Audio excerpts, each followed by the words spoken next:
What's up, guys? I'm Skilla, and this is Nerd Stuff with Skilla, and today I want to talk about the series finale and the first season altogether of the Orville. So if you haven't watched the whole show so far, go ahead and get caught up before you watch this video. The last episode is called Mad Idolatry, and it explores a lot of themes that we know are probably close to Seth MacFarlane's heart. The episode's meant to leave you with a feeling of how even though countless people can die at the hands of people who are trying to act in the favor of their god, even though that god may not agree with what they're doing, that reason will prevail in the end. So don't get mad about it. That's the theme of the episode. I think that this whole season was really solid. I think that there are a few hits and misses along the way, particularly with how some of the jokes played out in the earliest parts of the season. Sometimes some of the jokes fell a little bit flat, but I think they've really found their footing in the latter part of the season, particularly in this episode.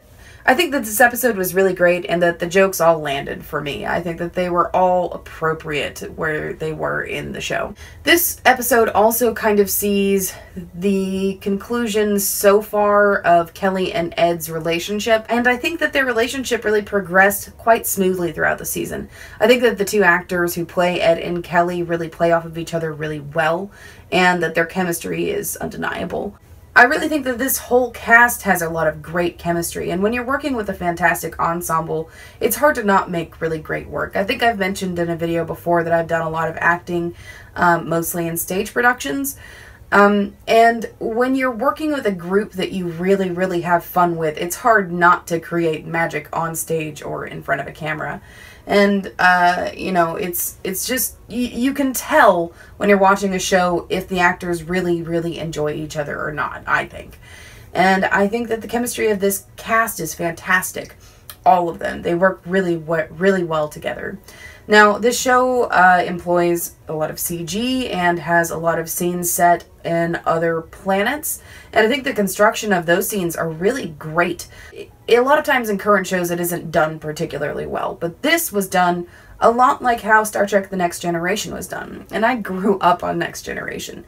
And this show really brings back a part of my childhood that I didn't think I would get to see unless I was watching one of those 5-day-long marathons on the BBC America of The Next Generation. So it's really exciting to see that same type of show again, but with a little bit of newness to it. It pushes the envelope a little bit more than other shows on TV because its executive producer is Seth MacFarlane, so you know he's going to push some envelopes here and there. The show explores different social issues, just like The Next Generation did, but for a modern time. So you get the episode about a girl where Bortus's culture wants to change the gender of his baby, and he wants to let her grow into being a woman. And that episode really touched on a lot of issues that we're facing currently in the world today. And I thought that was really good. It's one of my favorite episodes of the season. The courtroom scene in that episode was really fantastic, and I really liked that one. My favorite episode of this season is probably Into the Void, in which Dr. Finn, her two kids, and Isaac all find themselves stranded on an alien planet.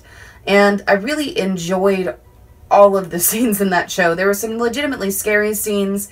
There was some really cool interaction between Dr. Finn and her captor, and all of the interaction between her children and Isaac was really good. It reminded me a lot of different episodes in Next Generation where Data was the primary character in an episode and he was trying to figure out something to do with humanity.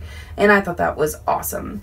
And just all the ways that you see how much those kids, however troublesome they may be, love their mother, and how Isaac has really become a friend to them, which you see again later on in the season. You don't just never see them looking up to Isaac again. I liked that. Now, this finale episode was great. I really liked it start to finish. I thought it was a very good episode. Another favorite episode of mine is probably Firestorm, and that episode is similar to a lot of old Next Generation episodes in that it takes place inside of a simulation chamber, and one of the characters doesn't know that that's happening, and I always enjoy episodes like that.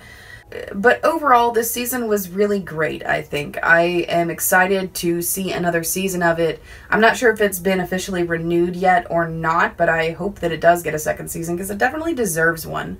It's really great to see Seth MacFarlane in a role where he's really blossoming. He really just falls into this captain character, and it's so natural, and he does a really great job as that character. You know, I haven't regularly watched Family Guy in years, honestly, but I do consider Seth MacFarlane a very talented individual. He can act, he can write, he can sing, he can do all of those different things, and it's wonderful to see him in a show where he's actually shining and getting to do everything that he wanted to do. And it looks to me like he's got a very large amount of creative control over this show, and I think that's really, really good. Overall, it was really enjoyable. It was funny when it needed to be funny for the most part. The action scenes are decent, you know.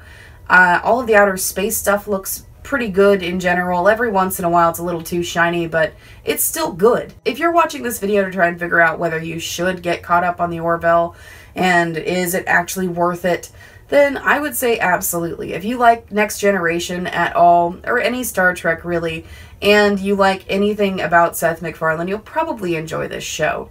Now, it does explore a lot of liberal themes, so if you really don't like liberal type stuff, then you might dislike some episodes, but overall I don't think that it's super preachy. There's just some episodes where it gets a little bit on the preachy side, I guess, but I don't really mind that at all. As long as it's a good show, you can be preachy sometimes, and I'm not going to cry about it. I will probably do episodic videos for the next season that comes out, just because I enjoyed this show so much, even though it does follow more of like a Monster of the Week plot than any other show that I review. I think that it bears being reviewed, and I will probably do that for next season. Drop a comment down below with your favorite episode from the first season of the Orville. Make sure to give me a big thumbs up if you enjoyed this video, and subscribe if you want to hear about more nerdy stuff from me. As always, thank you so much for watching, and I'll see you next time.